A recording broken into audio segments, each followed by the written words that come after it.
السلام علیکم ورحمۃ اللہ وبرکاتہ۔ کیا آپ نے کبھی سوچا ہے کہ اسلامی تاریخ کا وہ کون سا لمحہ تھا جس نے آنے والی صدیوں کی فکری اور مذہبی سمت کو ہمیشہ کے لیے متاثر کر دیا؟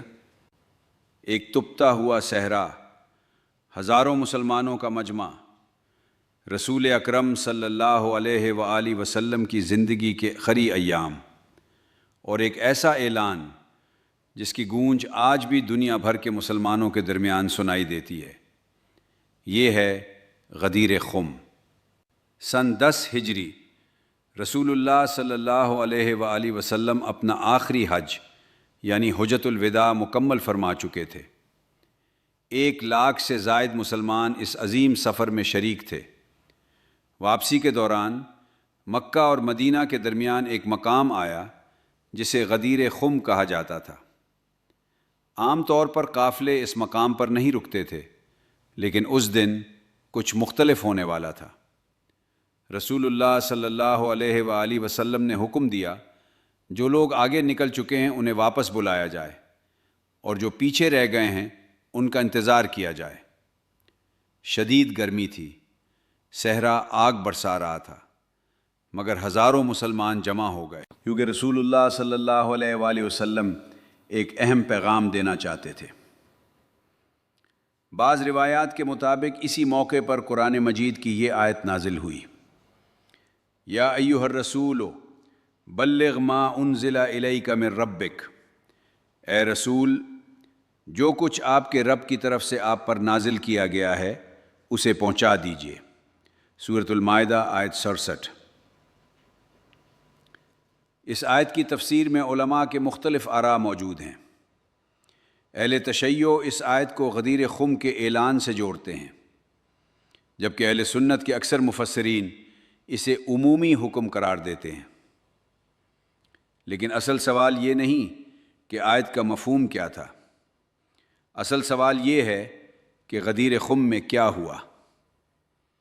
حضرت زید بن ارقم رضی اللہ عنہ روایت کرتے ہیں کہ رسول اللہ صلی اللہ علیہ وآلہ وسلم نے لوگوں سے خطاب کرتے ہوئے فرمایا: الست اولیٰ بالمؤمنین من انفسہم، کیا میں مومنوں پر ان کی اپنی جانوں سے زیادہ حق نہیں رکھتا؟ لوگوں نے عرض کیا: جی ہاں یا رسول اللہ۔ پھر رسول اللہ صلی اللہ علیہ وآلہ وسلم نے حضرت علی رضی اللہ عنہ کا ہاتھ بلند فرمایا اور فرمایا: من کنت مولاہ فعلی المولا، جس کا میں مولا ہوں علی بھی اس کے مولا ہیں۔ یہ حدیث متعدد کتب میں روایت ہوئی ہے: مسند احمد بن حنبل، جامع ترمذی حدیث 3713، سنن ابن ماجہ حدیث 121، خصائص النسائی۔ پھر رسول اللہ صلی اللہ علیہ وآلہ وسلم نے دعا فرمائی: اللہم وال من والاہ وعاد من عاداہ، اے اللہ جو علی سے محبت کرے تو اس سے محبت فرما، اور جو علی سے دشمنی کرے تو اس سے دشمنی فرما۔ حوالہ مسند احمد المستدرک للحاکم۔ یہاں سے اسلامی تاریخ کی ایک عظیم علمی بحث شروع ہوتی ہے۔ لفظ مولا کا مطلب کیا ہے؟ اہل سنت کے علماء کہتے ہیں کہ اس اعلان کا مقصد حضرت علی رضی اللہ عنہ کی فضیلت، محبت اور مقام کو واضح کرنا تھا۔ ان کے نزدیک رسول اللہ صلی اللہ علیہ وآلہ وسلم نے حضرت علی رضی اللہ عنہ کے بارے میں پھیلنے والی بعض شکایات کا جواب دیا اور امت کو ان کی محبت اور احترام کی تلقین فرمائی۔ دوسری طرف اہل تشیع کے علماء کہتے ہیں کہ یہ صرف فضیلت کا اعلان نہیں تھا، بلکہ رسول اللہ صلی اللہ علیہ وآلہ وسلم نے حضرت علی علیہ السلام کو اپنا جانشین مقرر فرمایا تھا۔ ان کے نزدیک لفظ مولا سے مراد صاحب اختیار اور رہبر ہے، اور یہی وہ مقام ہے جہاں دونوں مکاتب فکر کی تفسیریں الگ ہو جاتی ہیں۔ لیکن اختلافات کے باوجود چند حقیقتیں ایسی ہیں جن پر تقریباً سب متفق ہیں۔ غدیر خم کا واقعہ پیش آیا تھا۔ رسول اللہ صلی اللہ علیہ وآلہ وسلم نے حضرت علی رضی اللہ عنہ کا ہاتھ بلند فرمایا تھا، من کنت مولاہ فعلی مولاہ، کہ الفاظ معتبر کتابوں میں محفوظ ہیں، اور حضرت علی رضی اللہ عنہ اسلامی تاریخ کی عظیم ترین شخصیات میں سے ایک ہیں۔ رسول اللہ صلی اللہ علیہ وآلہ وسلم نے فرمایا، انت منی بمنزلت ہارون من موسیٰ الا، تمہیں مجھ سے وہی نسبت ہے انہ لا نبی بعدی، تمہیں مجھ سے وہی نسبت ہے جو ہارون کو موسیٰ سے تھی، سوائے اس کے کہ میرے بعد کوئی نبی نہیں۔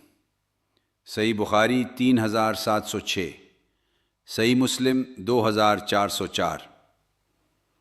اور ایک اور مقام پر فرمایا، علی منی و انا منہ، علی مجھ سے ہیں اور میں علی سے ہوں۔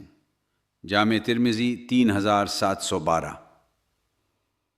1400 سال گزر چکے ہیں، سلطنتیں بدل گئیں، زمانے بدل گئے، مگر غدیر خم آج بھی زندہ ہے،